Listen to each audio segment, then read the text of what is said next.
Hi weavers, welcome back to my channel. Please నా ఛానల్ని ఎవరైనా సబ్స్క్రైబ్ చేసుకోకపోతే సబ్స్క్రైబ్ చేసుకోండి, బెల్ బటన్ని ప్రెస్ చేయండి, లైక్ షేర్ కామెంట్ చేయండి. లైక్ చేయడం మాత్రం మర్చిపోకండి. ప్రతి వీడియోలో చెప్తూనే ఉన్నాను కదా, మీరు లైక్ చేయడం వల్ల నా ఛానల్ మరికొందరికి రీచ్ అవుతుందండి. ఈరోజు నేను క్రిస్పీ స్వీట్ కార్న్ చాట్ చేయబోతున్నానండి. చాలా సింపుల్గా ఇంట్లోనే చేసుకోవచ్చు. ఇప్పుడు ప్రాసెస్లోకి అయితే వెళ్ళిపోదామండి.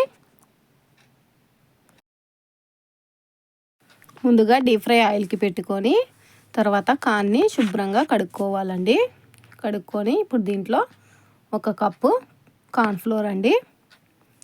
కార్న్ఫ్లోర్ వేసి కొంచెం తేమ చేసామంటే పిండి అనేది బాగా పడుతుందండి స్వీట్ కార్న్కి. ఇప్పుడు దీన్ని ఇలా కొంచెం కొంచెం పిండి వేసుకుంటూ చూసుకుంటూ కలుపుకోండి. ఇంకొంచెం వేస్తున్నాను నేను. దీన్ని బాగా కలుపుకోండి. తేమ చేయడం వల్ల బాగా అంటుకుంటుంది. మనం ఆయిల్లో వేయంగానే మనకి కొంచెం ఆయిల్ కూడా తక్కువ పడుతుందండి. ఇప్పుడు ఆయిల్ హీట్ అయిందండి. ఆయిల్లో వేసేద్దాం. ఒక చిన్న కప్పులో వేసేసుకొని మొత్తం వేసేస్తే ఒక్కసారి పగిలిపోతుందండి. పైన చిట్లుతుంది, చూసి వేసుకోండి. పగులుతూ ఉంటుందండి, స్వీట్ కార్న్ కదా. ఇప్పుడు స్లోగా కుక్ చేసుకోవాలండి. ఇది గోల్డెన్ బ్రౌనిష్ కలర్ వచ్చేంత వరకు ఫ్రై చేసుకోవాలి. చూడండి, ఇప్పుడైతే తీసేస్తున్నాను నేను. ఒక గిన్నెలోకి అయితే తీసేసుకుంటున్నాను. గిన్నెలోకి తీసేసుకొని ఇందులో రుచికి సరిపడా సాల్ట్ అండి, 1 టీ స్పూన్ కారం, గరం మసాలా అవి ఇవి వేసుకోవచ్చు, కానీ నేను వేయట్లేదండి.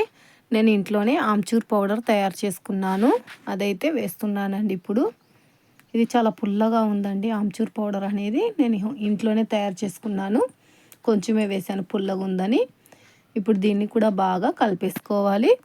బాగా మొత్తం కలిపేసుకొని కొంచెం టేస్ట్ చూసుకోండి. టేస్ట్ చూసుకొని ఉప్పు, కారం, ఆమ్చూర్ పౌడర్ తక్కువైతే చూసి వేసేసుకోండి. ఇప్పుడు దీన్ని ఒక ప్లేట్లోకి తీసుకుందామండి. ఇప్పుడు నేను ఆనియన్ వేసేసి కొత్తిమీర, నిమ్మకాయ పిండుకోవాలండి. గింజలు తీసేసాను కానీ లోపల ఉన్నట్టున్నాయి. ఇప్పుడు తీసేసుకుందాము. బాగా పిండుకొని గింజలు తీసేసుకోండి. జారిపోతున్నాయండి, చేతికే రావటం లేదు. ఇప్పుడు ఇది బాగా కలిపేసుకోవాలి. ఇది కూడా దీన్ని మొత్తం కలిపేసుకొని ఒక ప్లేట్లోకి అయితే సర్వ్ చేసేసుకోవడమేనండి. పుల్లగా అక్కడక్కడ ఉల్లిపాయలు తగులుతూ కొత్తిమీర వేసుకోండి పైనుంచి. ఎంతో టేస్టీగా ఉంటుందండి. మీకు కూడా నచ్చితే లైక్ చేసి కామెంట్ చేయండి.